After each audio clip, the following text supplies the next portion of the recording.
Good evening, everyone, and welcome to a new episode of Last Whisper Tales. Thank you for joining us in ever greater numbers to listen to these stories we often prefer not to tell. Tales that have been erased, set aside, sometimes relegated to the status of rumors, but which leave traces. And tonight, the trail leads to two very different places, and yet surprisingly close. Two places that logic cannot explain. Two places that defy common sense. But before we dive into the heart of the matter, a quick word for those who dismiss anything strange with a wave of the hand. The skeptics and the rationalists. Those people who have an explanation for every phenomenon. A shadow? Poorly directed light. A voice? The wind? A feeling of suffocation? Bad insulation, or maybe anxiety, even madness. Well, according to them, everything has a logical explanation. It is comfortable indeed to believe everything can be explained. But sometimes, certain phenomena escape this comfortable logic. They belong neither to dreams, nor lies, nor even madness. They exist, simply, outside our physical frame of reference. This is the case with certain places that seem to be alive, houses that disturb without us knowing why, places with phenomena that instill terror. These places, we often classify them into a category that many reject out of hand: haunted places. Just uttering those words, smiles tighten, glances turn away. We immediately think of cliches: creaking floorboards, curtains moving for no reason, a silhouette in the mirror we didn't see pass behind us, ghosts in white sheets, slamming doors, piano music coming from nowhere.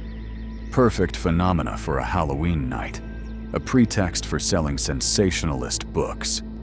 You know, the kind of book sold at the checkout next to the candy, with a title like America's 100 Most Haunted Places. And on the cover, a blurry old lady caught on a Polaroid, supposedly returned from the dead because her rocking chair moved 2 centimeters. But behind these easy images, certain stories persist. They disturb, without striking hard. And in these kinds of cases, we're not talking about special effects or theatrical ghosts. We're talking about a constant pressure, a place that doesn't want you there, a place that seems at odds with human presence. And that is not folklore.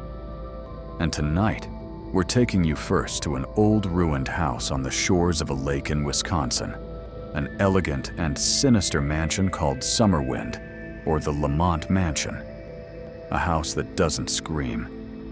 Then, we head to New Jersey, into the heart of the Pine Barrens. There, in a lost clearing, another place raising the same questions. A village that never officially existed, but whose coordinates appear on certain maps. Ong's Hat. A rumor? A joke? A portal to another world? A place where fiction might have spilled over into reality. Two places, two absences, two tears in the fabric of the world. Make yourselves comfortable, and above all, keep an open mind. Because some stories don't ask to be believed, they just ask to be heard. We begin with the story of Summerwind. It all starts on the shores of West Bay Lake in northern Wisconsin, a peaceful region where forests plunge into the water, where the silence is deep, almost dense. There, at the bend of a dirt road, once stood a large Victorian house, elegant, isolated, slightly weathered by time. It was called Summerwind. Officially, it was named Lamont Mansion. But for those who had crossed its threshold, it bore other names.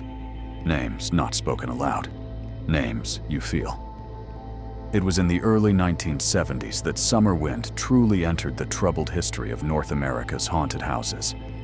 Yet it existed long before. Built around 1916, it was originally named Lamont Mansion after its first owner, a businessman with a murky past who lived there only briefly. From the start, something was off. But as often happens, the first warnings were blamed on fatigue, the climate, or solitude. Wisconsin, especially its forested areas, isn't known for mental clarity. Long winters, thick silence, dark lakes, dense forests. It's a land ripe for erasure. And it's in this setting that the first signs appeared. According to local archives and indirect testimonies, the Lamonts lived in the house for only 2 years. 2 years marked by increasingly frequent domestic conflicts, a chronic sense of unease, and the gradual collapse of the family patriarch's mental health. Some accounts, difficult to verify, tell of a chilling scene. Mr. Lamont allegedly fired several shots from his revolver down the central hallway of the house, claiming he was shooting at the shadows watching him. However, no physical trace of these bullets was ever found. In 1948, after the disappearance of Robert Patterson Lamont, the property passed to his heirs. None wanted to keep it. It's said a heavy silence hung over the inheritance discussions, as if the mere idea of discussing the manor made everyone uncomfortable. They quickly sold the house to a Mr. Kiefer, a discreet, taciturn man whose only mistake was perhaps inheriting it. Kiefer never lived there. He maintained it vaguely.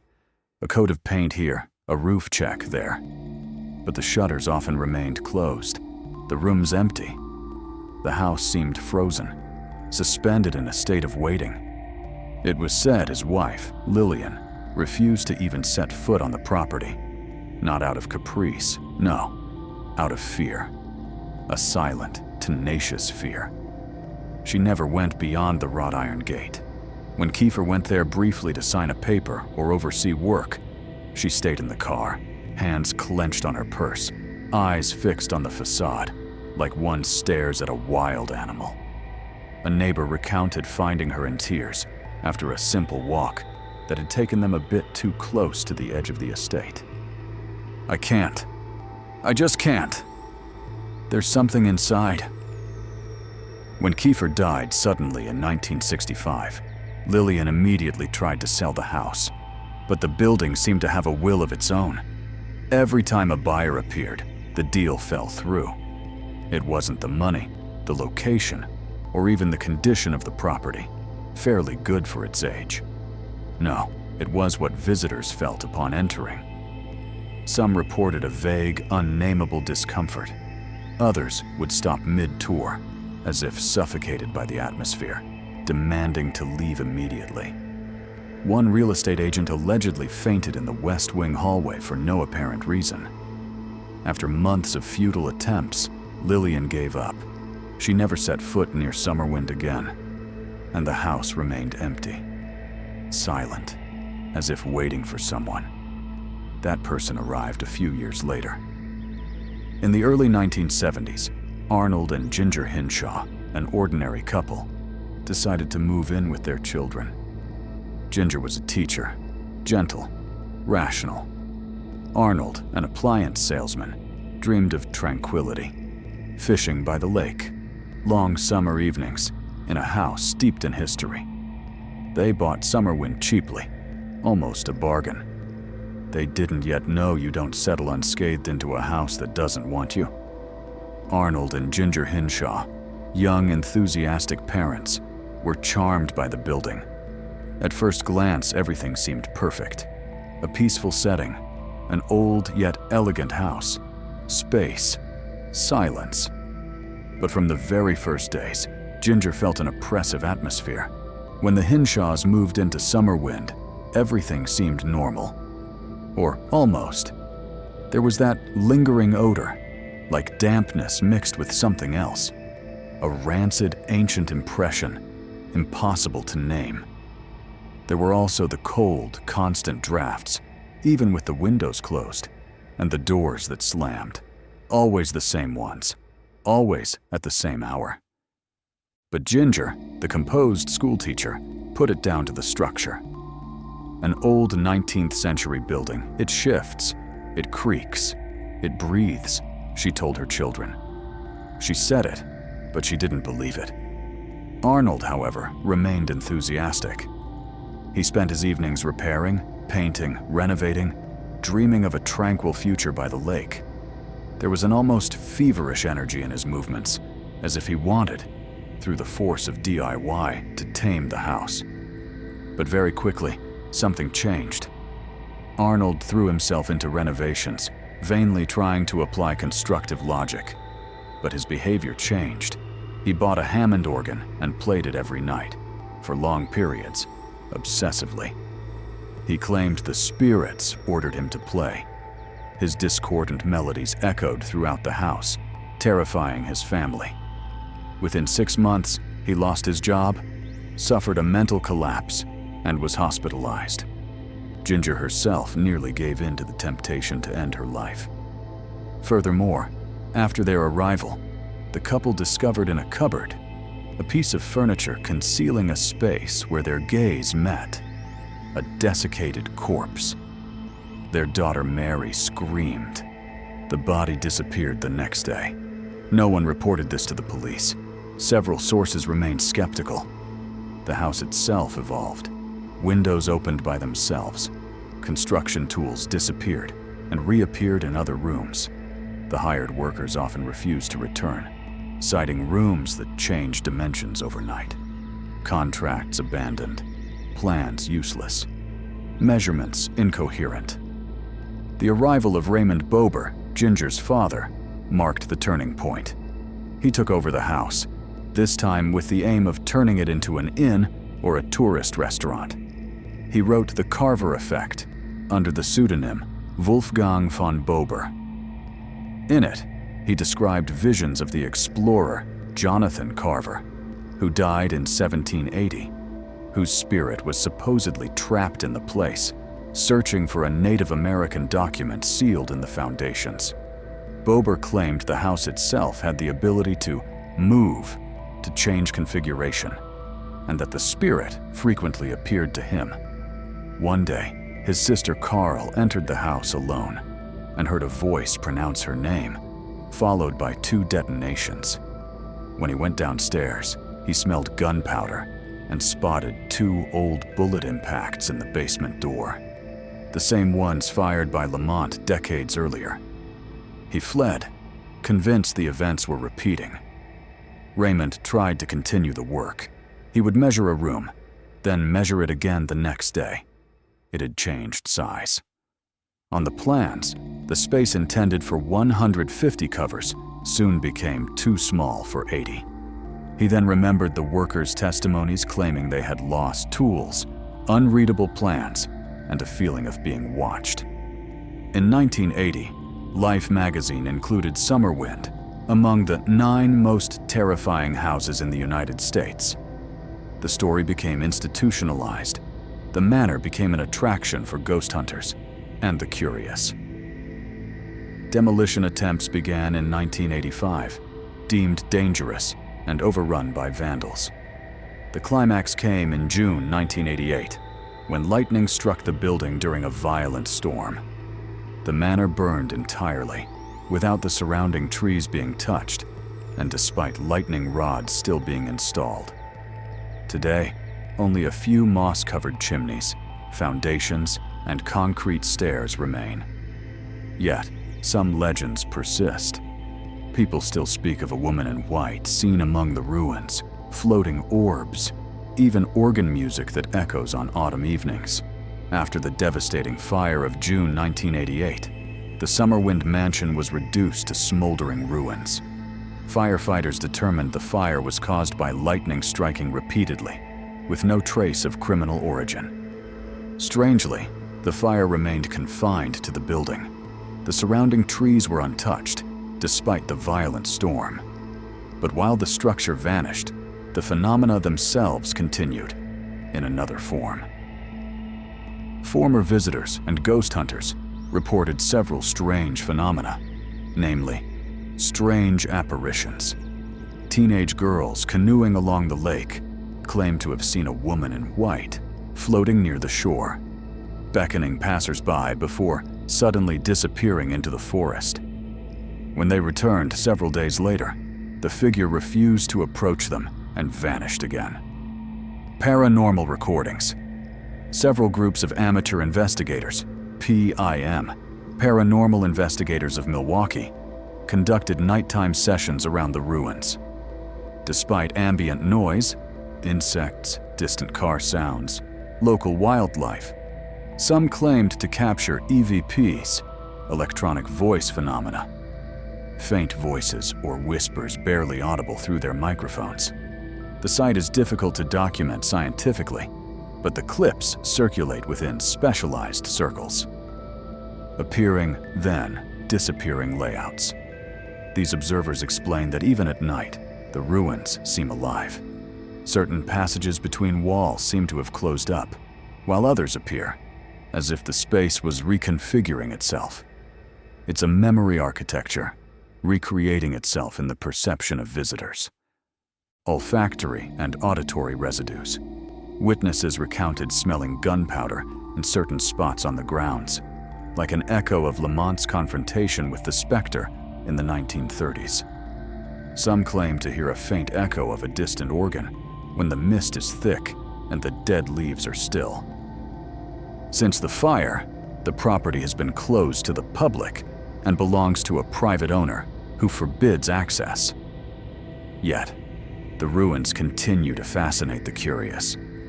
Some local residents claim that the real problem wasn't the fire, but the house's impatience, that the building always resisted human presence to the point of the absurdity of fire.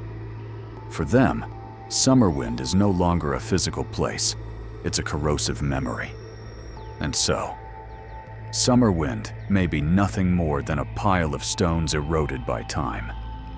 But it continues to inhabit those who knew it, and perhaps even those who have just heard about it.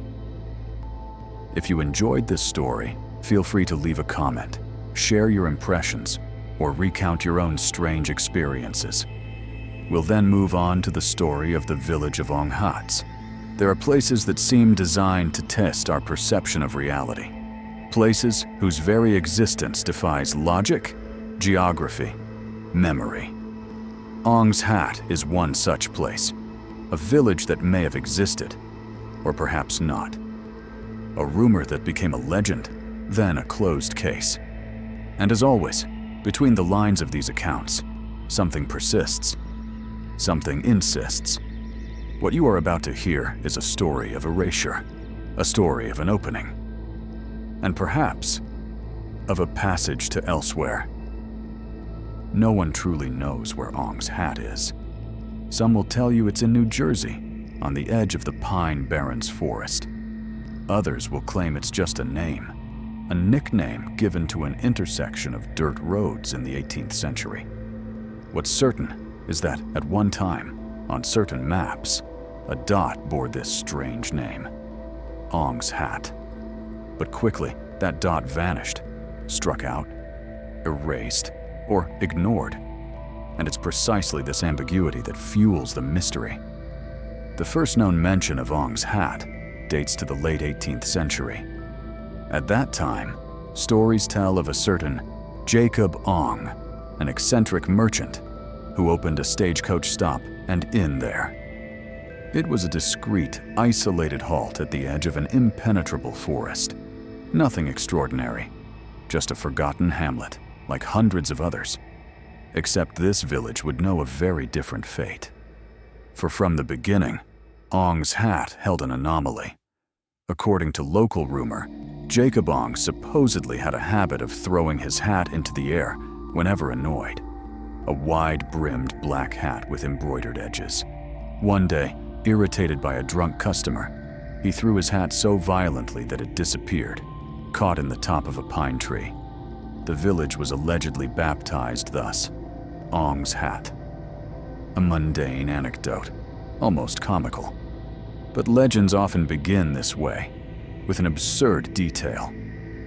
Over the decades, Ong's Hat was mentioned by a few travelers, notably hunters and itinerant preachers. But none described the same place. Some spoke of a haunted marsh, others of an abandoned campsite. There was always this impression of inconsistency. Ong's Hat seemed to change shape, density, location. Then, Nothing. Complete silence for nearly a century. Until one day in the 1970s, a strange pamphlet began circulating clandestinely in academic and alternative circles. A yellowed booklet titled Ong's Hat, Gateway to the Dimensions. The document claimed to reveal a secret group of scientists, quantum physicists, and New Age mystics who had taken refuge in the Pine Barrens region, precisely where Ong's Hat once stood. They had reportedly gathered around a common goal: to open a breach between dimensions. The core of the story?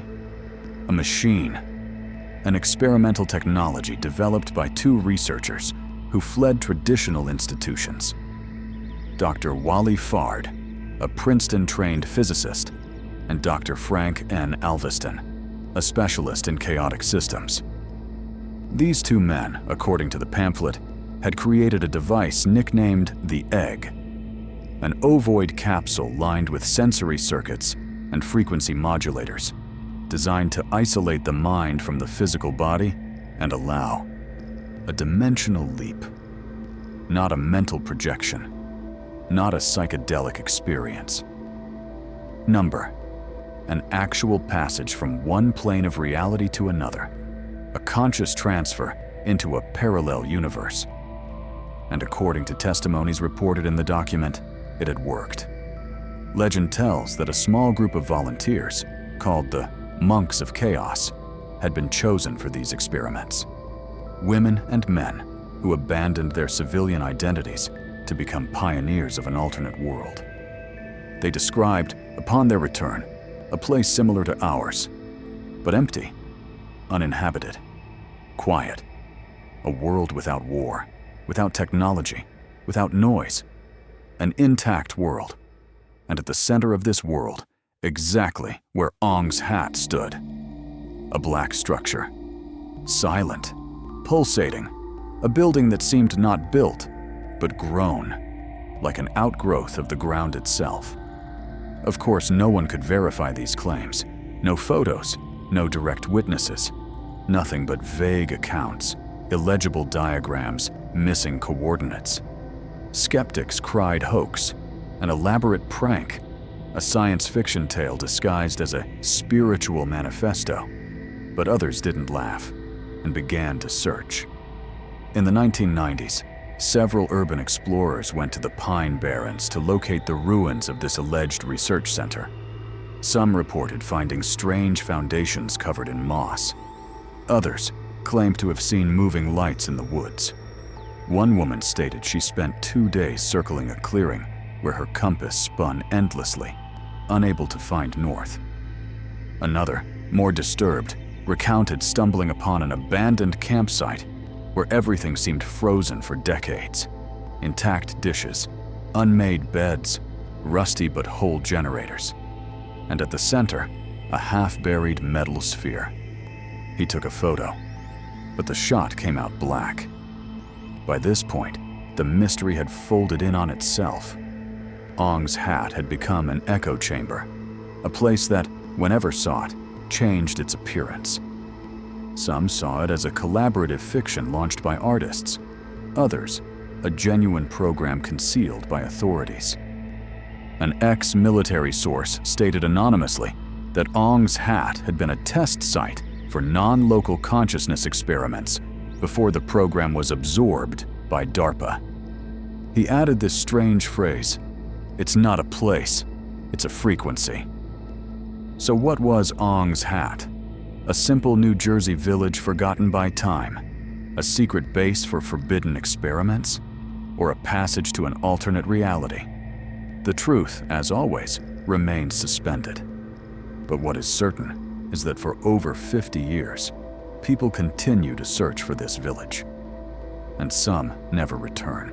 The name of Dr. Wally Fard resurfaced for the first time in a 1969 academic document tied to an obscure publication on fractal structure theory applied to consciousness. A physicist, Princeton graduate, whose path suddenly becomes blurry. No photos, no trace after 1971, as if the man had vanished from the surface of the world.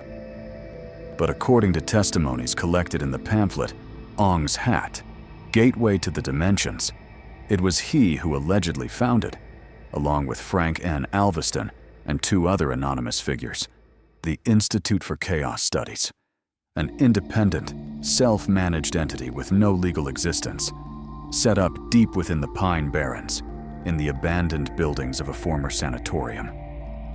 This place, lost amid pines and sand, was supposedly transformed into a secret lab, far from any government oversight, a break from academic science.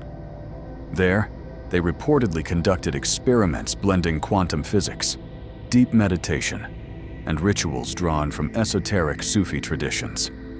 And at the center of all these experiments, the egg, an ovoid capsule, 2 meters long, lined on the inside with materials that absorbed all external stimuli.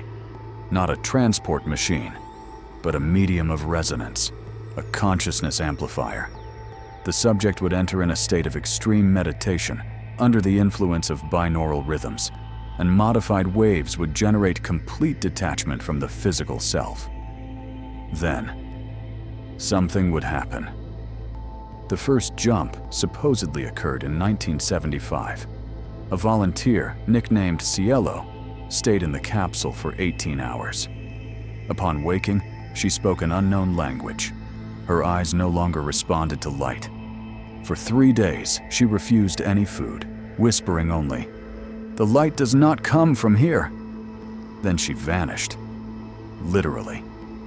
One night, the other Institute members found her missing from her room. Not a trace.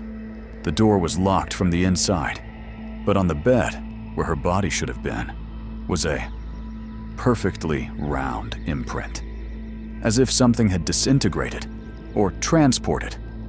The official report listed it as a runaway case, but there were no calls, no sightings, no follow-up. That was the moment when the term portal was used for the first time.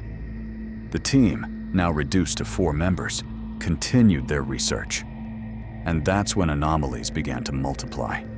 Phenomena of extreme synchronicity, shared thoughts, identical dreams, physical sensations experienced at a distance. One researcher once claimed to feel a burn on his arm, at the exact moment his colleague, 50 meters away, stumbled upon a scorching hot metal plate buried in the sand. Animals seemed to avoid the area. Stranger still, measurement instruments became erratic, watches spinning backward, thermometers showing sub-zero readings in 30 degrees Celsius heat, compasses stuck, magnetometers overloaded. At the entrance to the site, an old wooden sign was found one morning covered in carved spiral symbols. None of the team members remembered making them, but all of them claimed to have seen them in a dream. Then came what they called the shift. One winter night in January 1978, during a raging storm over the Pine Barrens, a group member, a certain Ezra, a former mathematician turned Sufi mystic, entered the egg without permission. He activated the system alone, in a trance state. The storm, at that exact moment, struck a nearby tree. Lightning cut the power, and the egg opened. Not mechanically, but physically. According to testimonies from the others, a tear appeared in the very surface of the capsule, as if the metal had been sucked inward. A white light, without heat, filled the room. Total silence. Then, nothing. When they returned to the room, the egg was empty. Ezra never returned. But over the next few hours, an acoustic phenomenon began. The walls themselves vibrated, as if the structure was singing. Harmonics inaudible to the human ear, but causing certain objects to become unstable. A mirror exploded without contact. Water in the pitchers trembled, and at times, the floor seemed to breathe. From that point on, testimonies become murky. Some say the remaining members left the site. Others claim they stayed, but that the site became invisible. Not physically, but informationally. No data, No signals. No way to locate it, even with the original coordinates. As if the place had been dereferenced from reality. And yet, some people claim to have been there. In 1992, a group of hikers claimed to have found a clearing out of time. Identical trees, perfectly spaced, moss of an unreal green, and at the center, a metallic object, half buried. A smooth, cold dome with no visible opening. They approached, but one of them panicked, saying the landscape was subtly changing with every blink, as if angles, shadows, and distances fluctuated. They took pictures, but upon return, the film rolls were blank, not overexposed, just white. Today, some independent researchers believe the Ong's Hat portal was never closed, but that it does not lead to a place. It leads to a state, a mental space where reality becomes subjective, malleable, shaped by the observer's consciousness. And in that case, the more you believe in it, the more real it becomes. The more you seek it, the more you fuel it. The portal would not be a passage to an alternate world, but a creation of our collective will. And that is what makes Ong's Hat so dangerous. Because if reality is a collective agreement, then every dissonance is a crack. And within that crack, something else can seep in. Another world, or a twisted reflection of our own. In the final lines, found in a clandestine reprint of the Incunabula papers, a warning is left, signed by a survivor. The portal does not open. It is you who become hollow, and the world flows through you. If this story disturbed you, intrigued you, or simply made your certainties wobble, consider leaving a like, subscribing, and sharing this whisper with others. Because sometimes, it's not the screams we hear the loudest, but the silences. Every week, more of you lend an ear to these stories history prefers to forget. And if you're still here, maybe something is calling you too. So keep your eyes open, tune your ear, and remember, some places don't disappear. They go quiet and wait for the last whisper. See you very soon for another plunge into the stories of the last whisper.